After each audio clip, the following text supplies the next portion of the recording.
What a great day. Chairman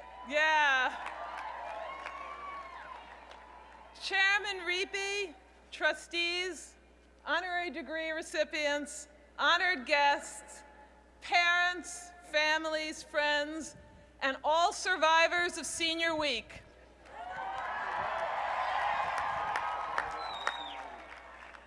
It is my great pleasure to welcome you to the 249th commencement of the University of Pennsylvania. I am very pleased to welcome our ever-loyal alumni back to Penn.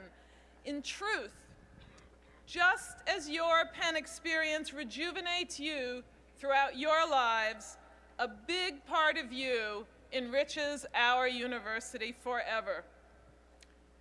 Members of the great class of 2005, way to go!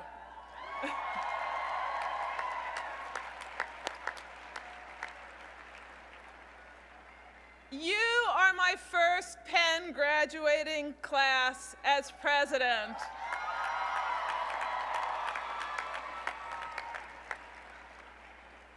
Our time together, I regret, was too brief.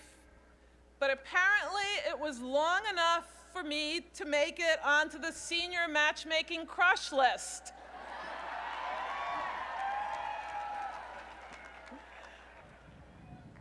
Graduates, I have learned a lot quickly and with great delight about you. And I'll only tell the good things today. Seriously, I have rejoiced in the flowering of your genius, your talents and your idealism in our classrooms, in our laboratories, in our hubs, in our theaters, and in our galleries. I have screamed myself hoarse while you ruled the Ivy League in sports.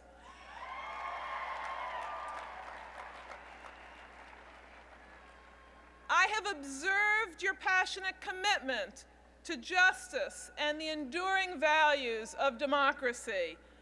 I therefore pronounce you ready to pursue the answers to the world's problems and mysteries that we, your elders, have generously left for you to solve. Today, you are about to enter a world that your fellow alumni from the class of 1955 or the class of 1980 could not have foreseen.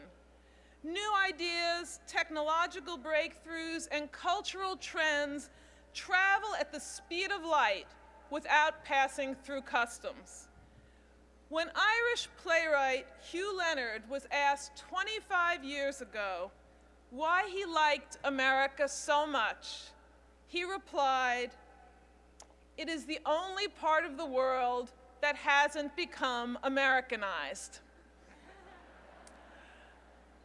Today, America is just beginning to come to terms with how globalized and interconnected the whole world has become. The past several years have proved beyond a reasonable doubt that we cannot seal ourselves off from the world's blessings or the world's curses.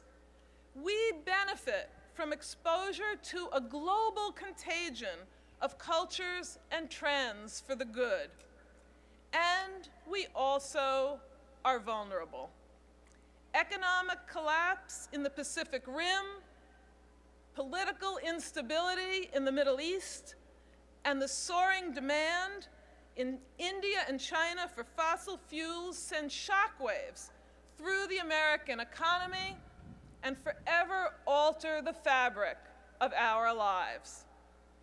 Past generations of Americans confronted new complex realities and threats to civilization with courage and with wisdom.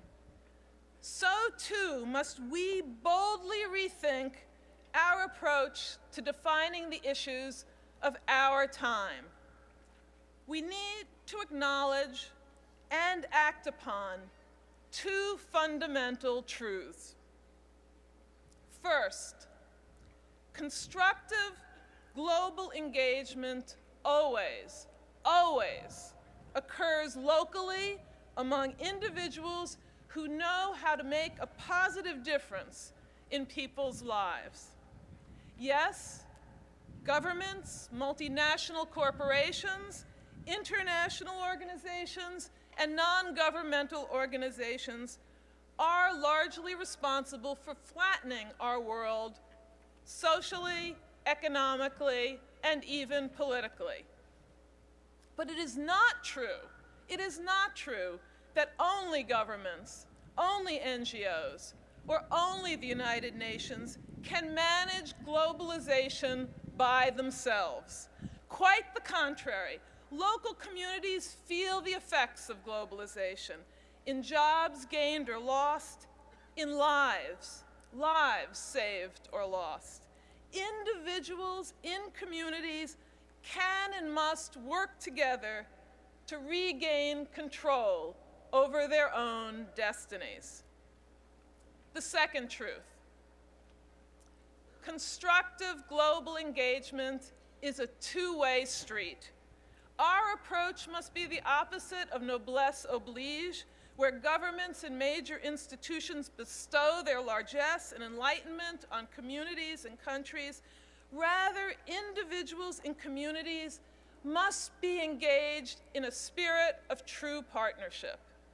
Who better to lead the world into a new era of global engagement where individuals know that they must engage locally as well as globally, where individuals understand that global engagement is a two-way street? Who better to lead than you, the graduating class of 2005 of our great University of Pennsylvania?